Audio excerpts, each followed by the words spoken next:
Përshëndetje gjithëve, ne jemi Trade Castlevania, si çdo javë, ne do të filmojmë podcastin ton, jam me Irdin, jam me Henrin këtu, edhe do diskutojmë, në fillim do të flasim për lajmet dhe eventet kryesore që kanë ndodhur gjatë kësaj jave dhe për javën në vijim, çfarë do të ketë dhe si do të ndikojë në treg. Po ashtu do të diskutojmë analizën e kriptove, do të shikojmë stocks, forex dhe pak mallra, do t'i mbulojmë. Që një javë gjithmonë tregu ka të papritura, por kjo javë me sa duket ka qenë një javë që gjithë çunat vazhdojnë të jenë atë profitin e dur, sidomos ata që kanë blerë në çmimet e dur. Javë shumë e mirë edhe për stocks, edhe për kriptot. Deri diku ka qenë okay, edhe pse nuk kanë lëviz shumë. Përshëndetje çuna. Përshëndetje Kleo.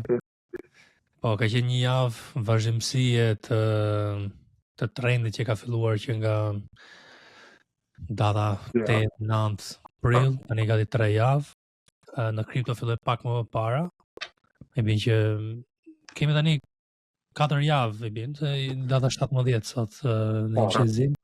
E bin gati një muaj e ca. Një valë shumë e mirë. Dhe besoj që shumica e dëgjuesve që janë bërë dhe pjesë e Telegramit kanë pasur mundësi që të shfrytëzojnë këtë rast, sidomos ato që janë në kripto, sepse kemi ndarë dhe momente që ne kemi hyrë për lart.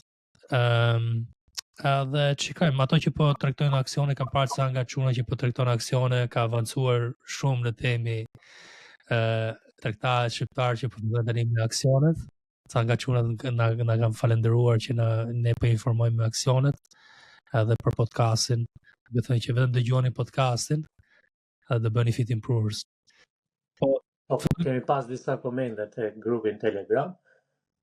Po aksionet normalisht që janë më të vështira sepse kanë ato lëvizjet e tyre, por janë më të sigurta, domethënë investon në kompani, se ne diskutuam edhe para se të fillonim podcastin. Diskutoni diçka më të sigurt se sa kriptot, le ta krahasojmë që shumica janë, sidomos me coins janë scam ose po dalin scam. Aksionet janë pak më të sigurta dhe shqiptarët kanë filluar ndoshta ta kuptojnë pak, ose një pjesë e mirë e tyre kanë filluar ta kuptojnë se si funksionojnë aksionet dhe janë futur për të tregtuar aksionet. Por është kjo vala që kanë kap tani për lart, është shumë mirë. Kanë fituar, kështu që janë okay. Ne do vazhdojmë të bëjmë punën tonë për të informuar shqiptarët për tregjet e aksioneve dhe për tregjet në përgjithësi. Kështu që na bëni subscribe këtu ose bëni pjesë të Telegrami, ose të dyja, sepse do vazhdojmë të bëjmë këtë punën tonë që të informojmë shqiptarët dhe të bëjmë investitorë, themi më profesional në këtë pjesë, se sa spekulativ dhe të bigjoze që mund të hymë të day trading e forexit dhe këto tregjet e tjera. Tani të hymë të ngjarjet kryesore, Irdi? Ndonjë përmbledhje? Atëherë, kjo javë ishte javë shumë e mirë nga të dhënat ekonomike. Përgjithsisht, në makro do të thënë, kishim inflacionin që qëndroi në nivel, dhe kjo ishte shumë pozitive. Year to year duket ishte ulur me 0.1%. Po. Që kjo do të thënë dha një shtytje tregut për lart, do të thënë po vazhdonte për lart, por kjo do të thënë dha sigurinë. Edhe atë ditë duket u rrit S&P me 2%, diçka e tillë. Ishte goxha rritje. Pastaj kishim të njëjtën unemployment data, propulsinë, domethënë që doli pranë në nivelet e mira. Kishim retail sales që dolën më mira se shpriteshit, sepse priteshit të 0%, domethënë që s'do kishte fare sales për shkak të tarifave dhe për shkak të marrëveshjeve me Kinë, domethënë që ishin në tensione për trembëjorin e parë. Po që dolën duket më mirë se shpriteshit, 0.1% ka tillë dhe kjo do të thënë ndihmoi tregun.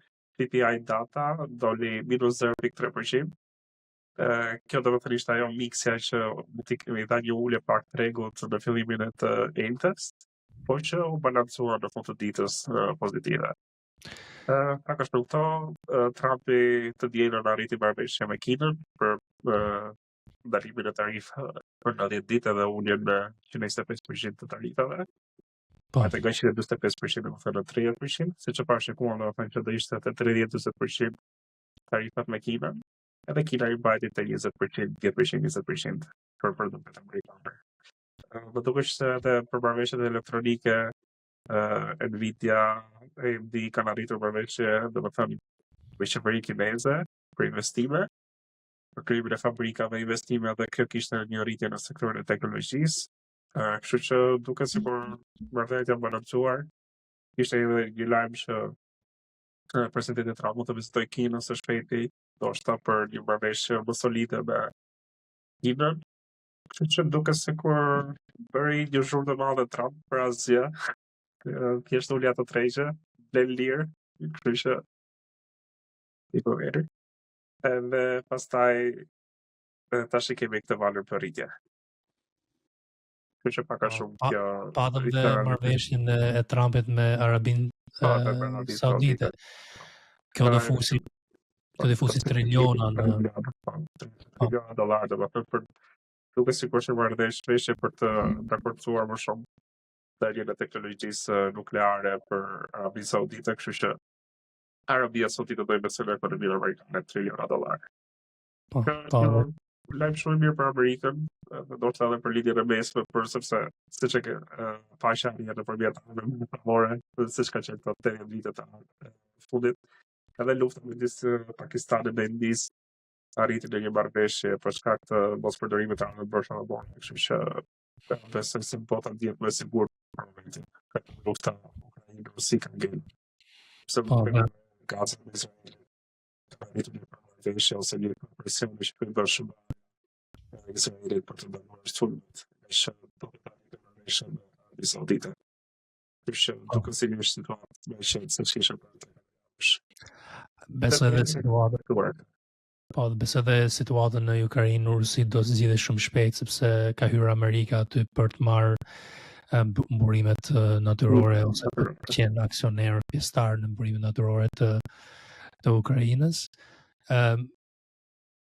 Më sa ndava unë sot në Telegram se shpjegoj që deri tani Trump e ka mbajtur fjalën, ka thënë që tani është kohë mirë për të investuar në aksione dhe të aksionet kanë hecur diku te 20% të S&P 500 që kemi kapur në atë val.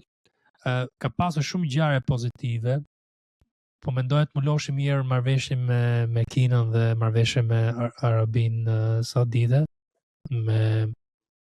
për të futur le të themi kapital në tregun ose në ekonominë amerikane dhe Kina që mund të zgjidhë atë problemin e tarifave të inflacionit. Për mua marrëveshja me Kinën ishte pak a shumë e pritur, e mbulovëm jamën e kaluam që thash që Kina është një pozicion shumë të vështirë ekonomik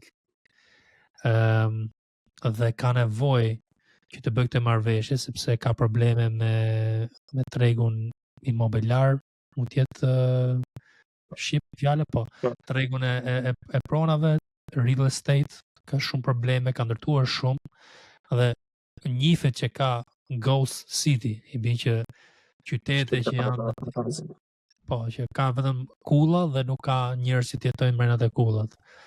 Kjo është një problem. Kemi edhe problemin e moshës mesatare të Kinës, që sa vinë edhe do rritet, dhe zëvendësimi I popullsisë që kanë bërë një gaf, një problem, duke thënë që vetëm një fëmijë do jetë për çdo çift. Si rregull. Politika viteve në 10 që po ndihet pasoja tash, domethënë. Edhe një problem tjetër se kam lexuar domethënë në për këtë temë është fakti në gjatë kësaj periudhe, nga që njerëzit lejoshin vetëm një fëmijë, kultura kineze ndodhte që të kishte djalë dhe kishte shumë aporte të vajzave. Edhe ka një disbalancim domethënë të popullsisë me meshkuj me ferma që edhe kjo domethënë është goxha problematike për këtë dekadë që po vjen. Po. Është bërë shumë problematike, duke se në veç që të jenë 50%, siç është zakonisht të gjithë vendet e botës është diku te 35 me 35, kështu është goxha problematike. Po është ke këtë problemi, ke edhe problemet thash ekonomike dhe ishte detyruar Kina që të bënte një marrëveshje, por dhe për të mirën e Amerikës ishte le të themi kjo marrëveshje. Amerika që dorë nga vetet e punës si të hapte. Kina fitove domethënë që të vazhdonte saj si prodhuese e botës. Kjo ishte shumë pozitive dhe kjo ndoshta e ka dhënë atë shtyrjen tregut për më lart dhe nuk e ka bërë këtë le të themi uljen. Pas e folëm dhe për t'i bëjmë me radhë tani, folëm për inflacion. Inflacioni priteshet të dilet e 2.4%, dolit e 2.3% vit mas viti, year over year. Një ulje të zona që po kërkon Jerome Powell, të zona 2% që të uli normat e interesit. Takimi tjetër më duket është në datën 17 qershor, mos gaboj, do ta shikoj tani. Se s'po shikoj këtu. Do të jetë në qershor. Takimi tjetër. Po. Dhe i bin që po që vazhdojnë këto zhvillime pozitive, po që vazhdojnë zhvillimet marrëveshje e tarifave, inflacioni normalizohet te zona 2%, 2% mund të bëjë një ulje ndoshta te 0.25% të normave të interesit, Jerome Powell të liroj pak edhe më shumë kapital ose ta bëjë më të mirë tregun dhe të rritet tregu këto muaj. Është për të parë sepse vera zakonisht është pak më ngadalt si periudhë dhe është një gjë pozitive kjo inflacionit. Është shpeja, sell in May and go away, kështu që ndoshta edhe pastaj do kemi këto lëvizje 0.1%, 0.2% në ditë deri në 7-8 ndoshta. Po. Edhe me aq do ishte e kënaqur sepse pozicioni që kam hapur unë besoj që të ecin pak më shumë se sa 0.1%, po tregu të ecin në përgjithësi 0.1%, 0.2% ishte okay, S&P-ja. Pa shikojmë. Ka shumë kompanitë interesante tash që me stabilitetin ekonomik të rastit 2000 të mund të ketë goditje të disa kompani, sërse kompani, ja po konsumer më shumë të big cap. Po besoj se do ketë një mundësi shumë mirë të kompanitë e vogla. BW që ishte një mundësi shumë e mirë, por rrit 100% këtë 2 javë. Dola sepse s'u pëlqyen të dhënat e kompanisë. Ishte probleme me borxhin, sa probleme të tjera. Mund të delistohesh nga tregu i New Yorkut, sepse do të arrita të kotën $1 për një viti. Ketë probleme me borxhin edhe këto, kështu që po duket sikur kjo blerje ishte vetë nga kompania, domethënë për të rritur çmimin artificialisht, kështu që ndoshta ishte kjo hala e fundit para se të kemi një prapë. Kështu që dola me profitin tim nuk e marrë asnjë pozicion, por mund të ketë kompani të tjera shumë të mira që janë të duan borxh më të ulët, paguajnë më pak interesa, që janë afër, domethënë një arritje të madhe, domethënë për biznesin e për modelin e biznesit të tyre. Edhe kjo norma interesave, normalizimi i tregut mund të jetë ata që presin, të shtysje presin. Kështu që do të parë normalisht. Po, normalizimi i tregut do krijojë më shumë madje sigurinë që duan investitorët të hyjnë te asete më të rrezikshme si growth stocks që po përmend ti. Dhe kjo është një mundësi shumë e mirë në javët në vazhdim që të analizojmë si do na heci Russell 2000. Unë aktualisht kam bler Russell 2000, kam bler ETF-in e Russell 2000. Bikute nuk dishe shkurt ose janari dhe jam pak minus të ETF-it e investimi afatgjat për flasim. Por kam bër dallime me S&P dhe Nasdaq-un që bleva te dipi i shkurtit dhe marsit janë plus 25% vetëm të blerje ose 20% vetëm të blerje e dipit që bëra në mars. Kështu që ka pasur një rritje, por rritje të asetet më large cap, medium cap, që kemi trajtuar në këtë periudhë. Unë jam përqendruar te Tesla, Robinhoodi, Coinbase, listë që kam ndarë dhe të Telegrami. Dhe aty ato kanë ecur shumë mirë. AMD kam trajtuar dhe AMD. Dhe tani do jetë momenti për mendimin tim, po që vazhdon kjo rritje, të hym tek këto growth stocks i bin, që ka nevojë për kapital më të lirë, me borxhe dhe edhe të lirohet kapitali dhe nga investitorët, marrin më shumë rrezik. Për dëgjuesit, shumica na që trajtojnë kripton, kjo do ishte shumë pozitive edhe për altcoins. Sepse growth stocks është altcoin i stocksave, domethënë, kështu që shikojmë në këtë mënyrë. Vetëm që ato ka një produkt, por dhe ato nuk janë fit improvers. Shumica atyre kompanive nuk janë fit improvers Jo akoma. kompani që mund të falimentojnë nga viti në vit, domethënë nuk janë kompani të serioze. Eksakt. Kompani ndoshta në rritje vetëm në situata të mira. Si puna e altcoins që kur është ekonomia e fortë dhe tregu i mirë, vazhdojnë edhe kanë këtë rritje dhe quhet alt season në thonjza, por është thjesht që është siguria e investitorëve që fusin kapitalin aty. Një shembull i mirë domethënë është Ionic, që ishte para një viti me $60 dhe sot është $32.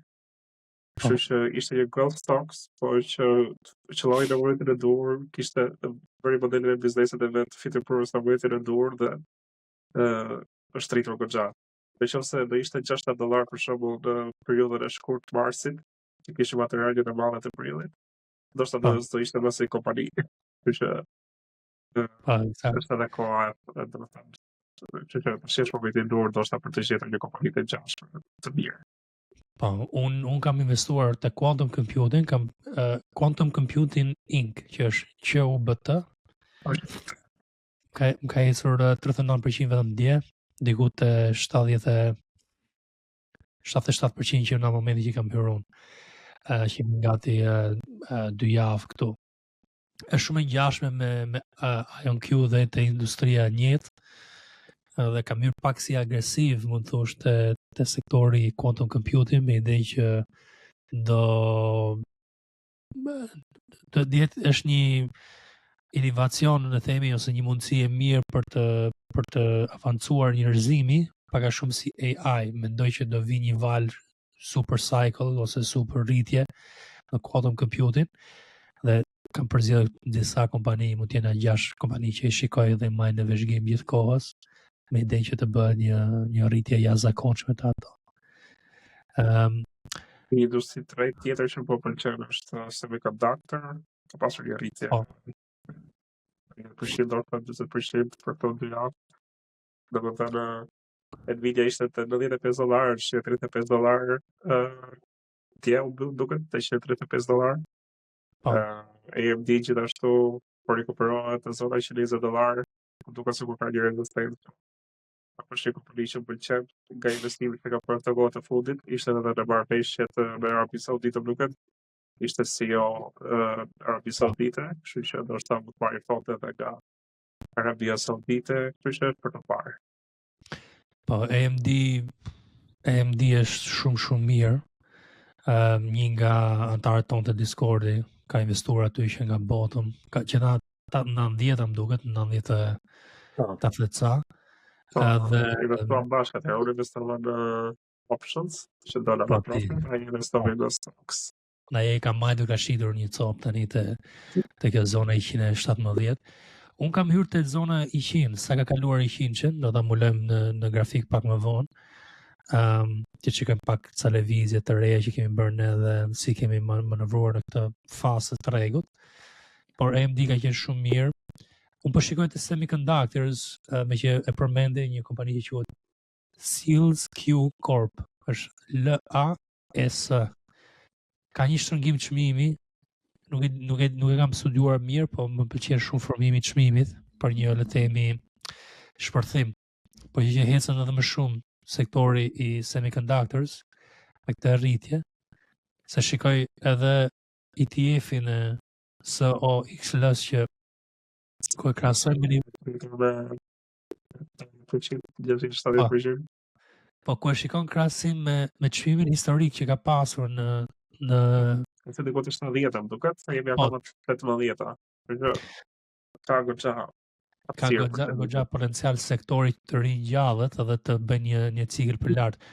Ky cikël serioz po flasim do ishte që ta çonte tani S&P 500 në një nivel all time high të ri dhe çdo ditë në nivel më të lartë all time high. Që do ishte le të themi kjo është koncepti i një bull market. Ose një bull run. Ose 6 kemi ata 6200 më duket ishte all time high i kaluar. Për nëse të ajo më parë një rrugë domethënë se futet pozitivitetin në treg. Sepse ata që kanë hyrë të 6200 duan të mbajnë, ose shesin pak më profit edhe mbajnë një pjesë të madhe të pozicionit. Ndoshta institucionet që kanë dalë të 6200 futen me fitimin që kishin, ose ja futur të dipi edhe që prapë çmimit të 6200, kështu që është zonë për të parë. Po ajo është temi çfarë mund të ndodhi po që fillon kjo cikli i semiconductors. Jemi të 50, kështu që jemi shumë afër kur. Jemi të 5950, e bën gati 6000 tani. Do me thënë këtë la AS ta kemi në vëzhgim. Po, unë kam, se unë kam vërë me alert dhe më njoftoj që më kanë ftuar që ndje në mëngjes ose ndje në drek kur hap tregu. Patëm dhe ngjarjen kryesore që ri mori 200 SMA S&P 500 në Nasdaq, që tani është një shenjë shumë bullish. Kuptohet që jo gjithmonë do heci, le të themi, kur ecën mbi 200 SMA, tregu do avancojë dhe bëj all time highs edhe një cikël të ri. Por me ngjarjet që përputhen tani, marrëveshja e Kinës, marrëveshja me Arabinë Saudite, inflacioni në ulje, gjërat po normalizohen, situatat të ndryshme po bëhen më të qeta, më të sigurta për investitorët. Probabilitetet po anë më shumë të që kemi qenë në një bottom të 4800 dhe po vazhdon për lart, por është për të parë tani se sa do avancojë kjo deri te 6200 që thotë edhe ieri ato analizat që bëri ieri për institucionet, për nivele që do kapet aty, çfarë impakti do ketë te çmimi të tregu. Kleon, dhe gjë për kripto? Nga ana jote, dhe lajm dhe një event kryesor? Nuk kem se ka pas në një event kryesor për kripto, dhe më thëmë përveç se kësaj dëshirës që ka njerëzit për të blerë ose retail traders, e ka pas të ngritjen kripto normalisht që Bitcoin që 85.000 ku ne e kemi tregtuar, Ethereum tek një çmim 1700-1800 mundësi e mirë për të hyrë, edhe pse unë kam hyrë pak më poshtë, por është diçka që është në një trend. Tani unë shikoj një konsolidim të çmimit edhe pastaj shikojmë për një vazhdimsi, ndoshta ikim dhe më lart, por nëse doja të thoja nëse S&P 500 ecën, tregu i stocks ecën, bën edhe një val më sipër, po ashtu dhe kripto do të bën një val më sipër. Po. Por nuk është se ka pas ndonjë lajm ose të ketë ndonjë lajm që mund ta çojë tregun më sipër te kripto. Është thjesht ajo euforia dhe dëshira që njerëzit kanë për të blerë. Mendoj unë se tani lajme në kripto ka pafund, po unë them lajme të rëndësishme që mund të jenë në vërtetë. Lajme të kriptos që është vërtet të Telegrami janë mund ta investoj kjo bank, mund të investoj kjo bank tjetër, gjithmonë fjalë me mund. Jo, flasin më shumë lajmet e kripto lidhen me blockchain-et, me projektet që kanë kriptot edhe çfarë ato mund të ofrojnë ose pse kjo kripto mund të ecë, po. Ku ka trend ecin gjitha. Të çdo kripto mund të marrësh 100% shumë kollaj. Po, ashtu është. Unë se tani më kujtua që kam po e vëzhgoj VIX-in me kujdes. Ajo është aty ku po maj unë syt për të kapur atë themi rënjën e tregut, sepse mund të rritë volatiliteti i S&P-s.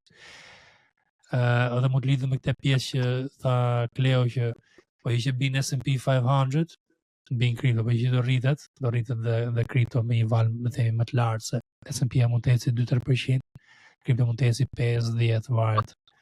Zonë që shikoj më lartë unë të kripto është 115 të Bitcoini, 3000 të Ethereum, dhe ishte një rritje e logjikshme, dhe pastaj dosha një rezistencë serioze aty për një dip e 30% nga ajo lëvizje që i bin diku te 2500, ja mund të bi diku te 2200, shka 2100, po dhe ishte normale ajo lëvizje. Iri për VIX, volatilitetin, unë se më doja që do bite kaq shumë, po si që thamë ishte lajme pozitive gjëra pas tjetrës, që ka djena deri të premten. Për që ka pasur goxha rënje, tashi nuk e di, ose do rritet në nivelet të 20 të paktën, ose do shkojë te 12, domethënë që tregu është aq greedy sa që do që të të squeeze, domethënë ta shtrydhi këtë valë për lart edhe të bëhet shumë griti, do ke shumë investitorë retail, ndoshta që në fund të që ka thënë, i blem në ditë edhe do qëndroj edhe ndoshta çdo ditë tjetër që jem dhe blem të fuqishëm. Për që mund të jetë kjo domethënë cycle që vetëm blame. Për që duhet farë më shumë kujdes. Unë Po duhet të shtoja pak dhe për Goldin. Listin që ka pasur që është normale. Ne kemi thënë që 2 javë, domethënë që ka 3500 ai. Kush e ka tregtu ka fitu. E ka fitu. Unë kam tregtu faktikisht Goldin, e tregtova, i thash edhe herë, e tregtova long, po më shumë për të provuar, do të bëja ta se unë këtë punë bëj ditën, testoj. Edhe kam tregtu long short. Edhe e kam kap shumë mirë. Po parashikimi ka qenë i saktë se Henry ka thënë që kur Goldi ishte all time high që do të vit pakën te 3100-3000.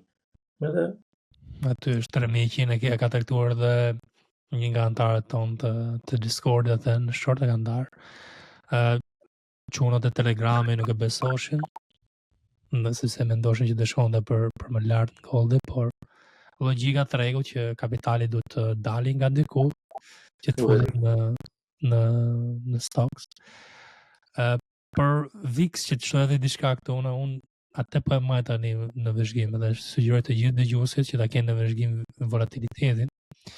Atë kur të ketë një spike në volatilitet pre-market, serios, do të bëni gati që të merrni profitin të kjo vala, apo që keni hapur pozicione long dhe jeni në profit. Sepse ka hyrë të një zonë që është me vërtet tani shumë i ulët volatiliteti, për niveli që pati një le të themi V-shape.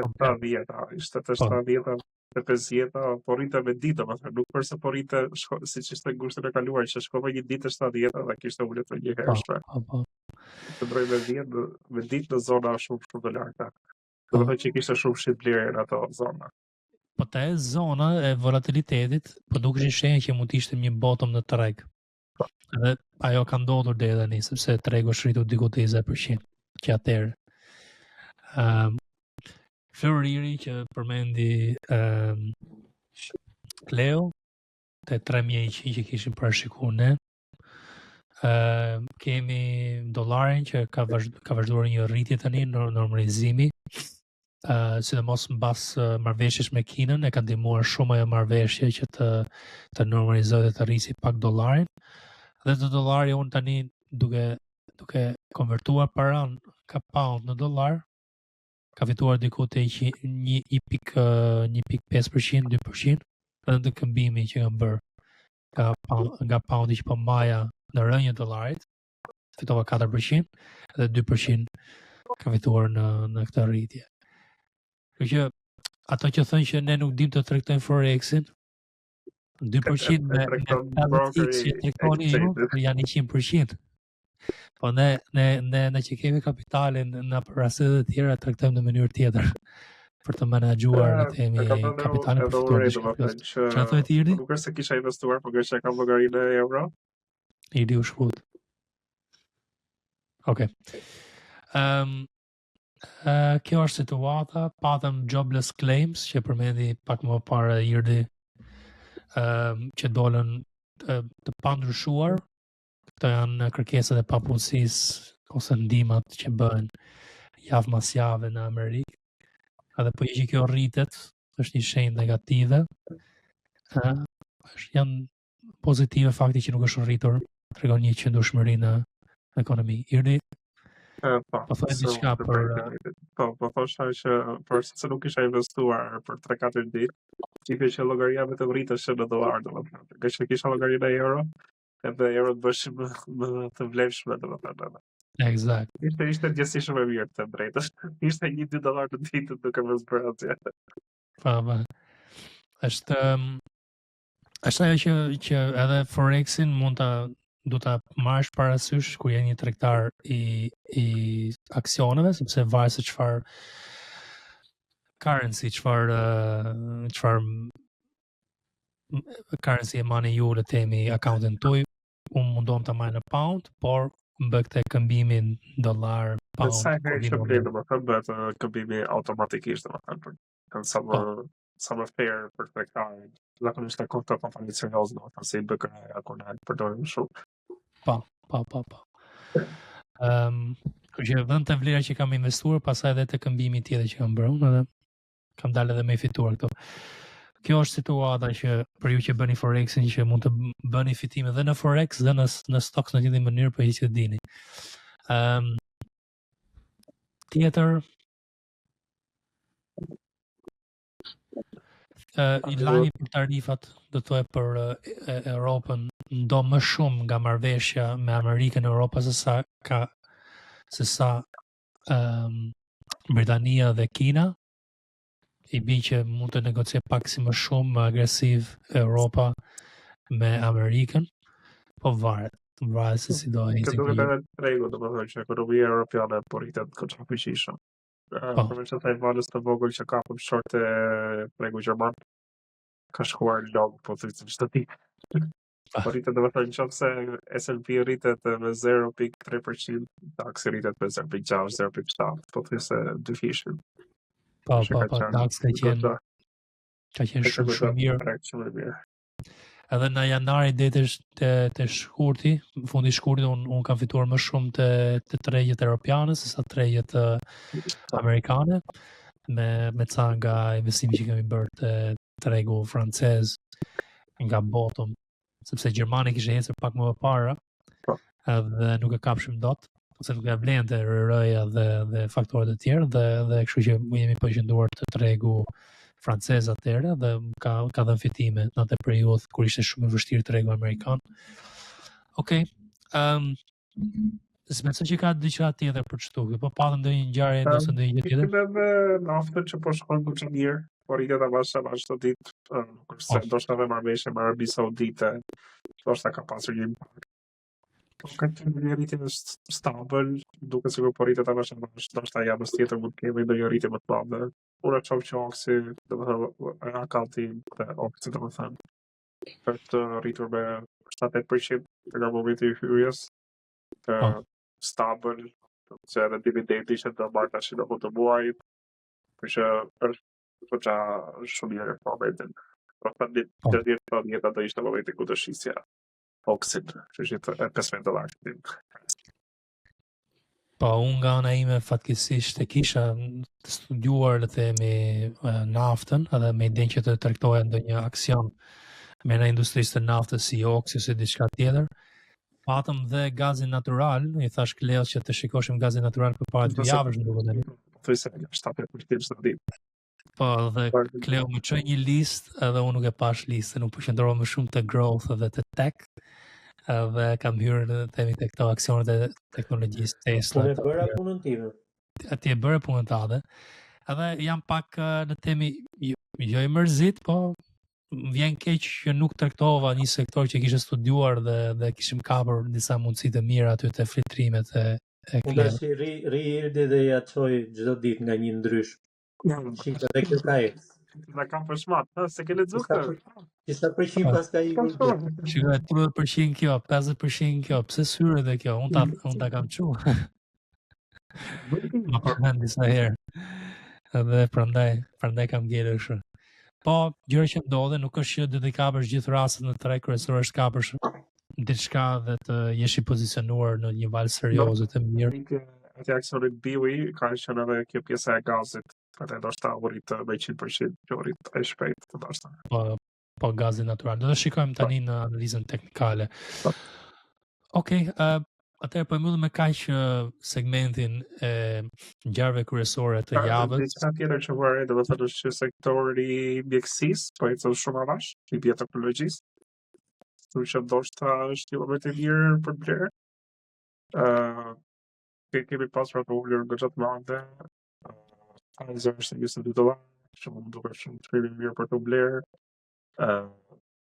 Kemi Moderna, që është prapë $22. Duke shikuar i që sektori është i nënvlerësuar për momentin. Lidhjem duket është vetë nga kompani që është i të vazhdo të rritet me tregun, domethënë. po pjesa tjetër duke shumë në vlerësuar. Po. Që ndoshta sikur edhe ETF-i të blej do ishte shumë i mirë. Excel Sektori financiar po ashtu. Por i BKR ka ecur shumë mirë, nga që unë kam shares, nga që lëra ato shares si merr falas për bën depozitim. Ka ecur diku te 40% që ka viti kaluar, kështu që shumë mirë. Shumë mirë. Unë bleva Robin Hoodin, doja ta bleja SoFi. Nuk papa dot $10. Sepse s'po ma jepte mirë atë formimin dhe kohën e duhur që të hyja le të themi një rërë të mirë, edhe zu të rrezikoj jashtë strategjisë time. Edhe kështu që po e lej për një moment që të bëj një dip tregu dhe të gjej një farë konsolidimi dhe pastaj të hyj te SoFi. SoFi gjithmonë pëlqet të $70 mua. Po shkoj më shumë është sikshme. Të $70 shpika perfekte. Po. Nga që ka shumë rëndësishme aty se ka shndruar me vite të çmimi $70. Po. Është shumë vështirë të bjerë. Të shikojmë si do na hezi. Pa ai ishte një gjë që unë nuk e di sot. Te Biotech dhe Biomed shikoj ditë për ditë që del një aksion i ri që ka hecur 70-80%, 100%. Pa dhe janë të pakapshëm për një tregtar si puna ime që jam afat mesëm sepse janë ngjarje që del një test që bëjnë ato me FDA pozitive dhe shpërthen mrena ditës, sa dhe është më shumë për day traders dhe scalpers që merren me sektorin edhe e dinë në detaje kush do dali sot si lajm, edhe studiojnë dhe pastaj hyn mrena. Ajo kërkon të themi një tregtar që është profesionist në day trading të Biotech edhe Biomed kur dalin lajmet e Biotech dhe Biomed kryesore. Dhe është një gjë që unë nuk e bëj dot me tregtimin tim. Kështu që kemi mundësi pa fund, rastet mund të jetë diçka me vlerë, altcoins mund të rriten, por kemi edhe rreziqet që është një treg shumë i blerë. Për momentin dhe mund të ketë një farë dipi të printet, nga që pashi ishte shumë i blerë, edhe mendova që do kishim atë dipin e të printet të S&P. Edhe bleva një put options, huba 20% të vlerës së put options, përsa e mbylla sepse kam si strategjin time që dhe stop lossin të 20% që i vlerës të kontrantës. Parësisht është 0.1% e portofolit tim, nuk dua që ka humba të 0.1%. Po, dhe ke fitu të BW, pjesën e BW-s nga 10% të profitit të BW-s. Kështu që kjo është tregtimi, do humbesh një, do fitosh një, dhe në fund fare po dole plusje i profesionist. Okej, atëherë po mbyll me kaq segmentin e ngjarjeve kryesore. Shpresoj që të kemi ndihmuar me këto informacione për çfarë ka ndodhur gjatë javës, si interpretojmë ne, si do t'i përdorim ne në javën në vazhdim, dhe si mund t'i shfrytëzoni ndoshta edhe ju.